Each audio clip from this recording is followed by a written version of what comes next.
Morning எழுந்ததும் first ட்ரிங்க்கா எடுத்துக்கிட்டது warm வாட்டரோட ஹனியை mix பண்ணி எடுத்தாச்சு. பாஸ்மதி அரிசியும் கையோட ஊற வச்சுட்டேன். தேங்காய் சாதம் பிரியாணி டேஸ்ட்டில் பண்ணுறதுக்காக.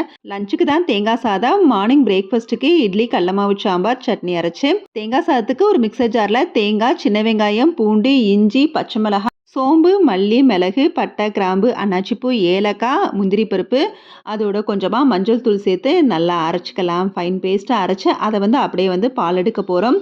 ஸோ இவ்வளோதான். அடுத்து சட்டுன்னு ரெடி பண்ணிடலாம். குக்கரில் நெய்யை ஆட் பண்ணி தேவைப்பட்டால் கொஞ்சம் எண்ணெயும் சேர்த்துக்கலாம். அதில் புதினாவும் மல்லி இலையும் சேர்த்து கொஞ்சமாக மஞ்சள் தூளும் சேர்த்து நல்லா வதக்கி விட்டுட்டு ஊற வச்ச பாஸ்மதி அரிசி அதோடு சேர்த்து நல்லா கலந்து விட்டுட்டு அரைச்சி வச்ச தேங்காய் பாலோட தண்ணி சேர்த்து 1 கப் அரிசிக்கு 2 கப் தண்ணி அப்படிங்கிற மாதிரி கணக்கில் சேர்த்து தேவையான அளவு உப்பு போட்டு நல்லா கொதிக்க விட்டு ஸ்டவ்வை மூடி வச்சு மீடியம் ஃப்ளேமில் 2 சவுண்ட் விட்டு ஸ்டவ் ஆஃப் பண்ணிட்டோம்னா சூப்பரான தேங்காய் சாதம் ரெடி. இந்த தேங்காய் சாதத்தோட பட்டர் பீன்ஸ் கிரேவி சேர்த்து சாப்பிட்றப்ப செம டேஸ்ட்டாக இருக்கும். தேங்காய் சாதத்துக்கு சைடிஸாக ஆம்லேட்டும் ரெடி பண்ணிட்டேன்.